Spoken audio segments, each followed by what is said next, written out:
Imagine a world where pregnancy risks are reduced and women and baby are better taken care of. I am here today to persuade you to help increase funding and support for pregnancy research to improve maternal and infant health. I care about this topic because women's health is not researched enough and it is crucial for health and well-being of women. Today I will be talking about pregnancy complications, current research that is underfunded, and how investigating in this research will save lives and reduce healthcare costs. Let's start by looking at pregnancy complications. Every year, millions of women experience complications during pregnancy, such as preeclampsia, gestational diabetes, and preterm labor.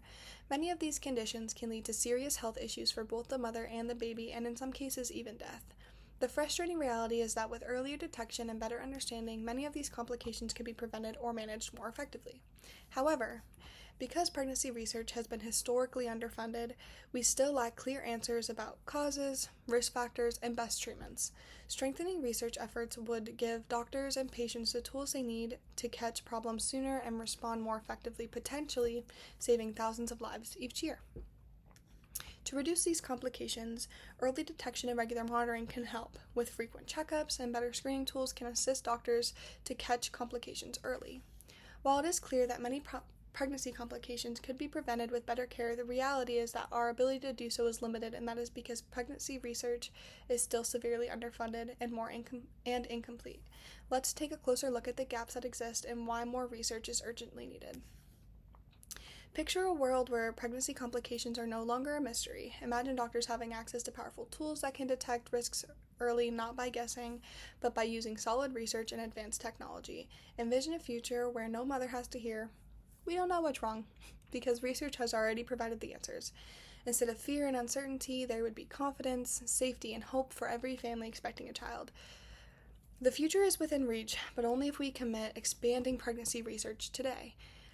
When I'm talking about pregnancy research, I'm not just talking about the issues within pregnancy itself, like I've stated before, preeclampsia, gestational diabetes, or even preterm labor. There are also issues with pregnancy that come from actual just labor.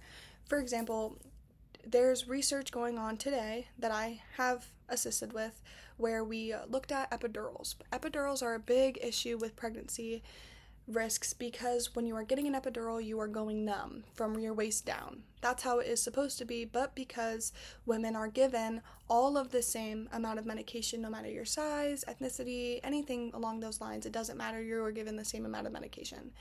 Because you are giving so much medication, some women are experiencing numbness from the shoulders down or even their full body going numb.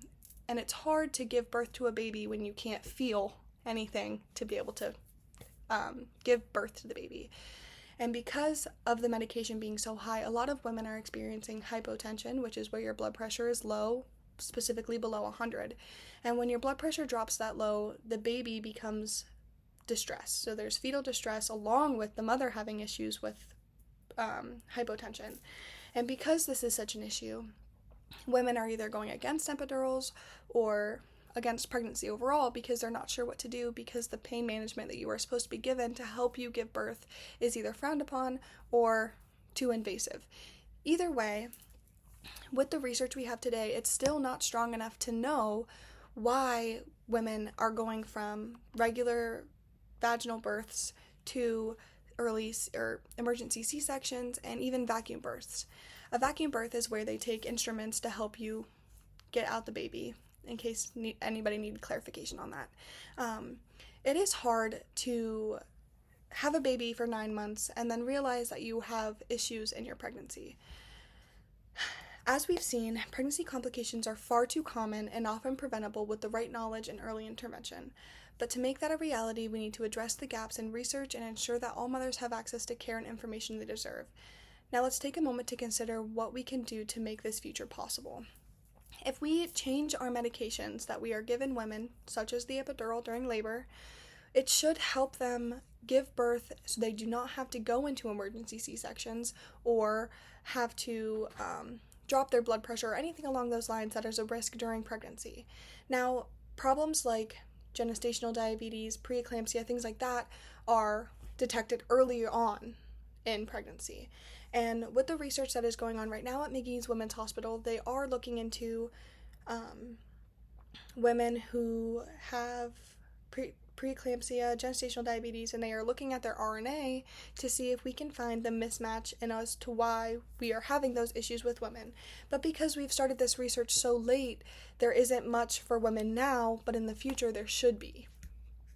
In conclusion, the risks associated with pregnancy complications are real, but they are also preventable, and with the right research, care, and early intervention, by prioritizing investment in pregnancy research, we can understand solutions to challenges that expected mothers face, ensuring safer pregnancies and healthier outcomes for both mothers and babies.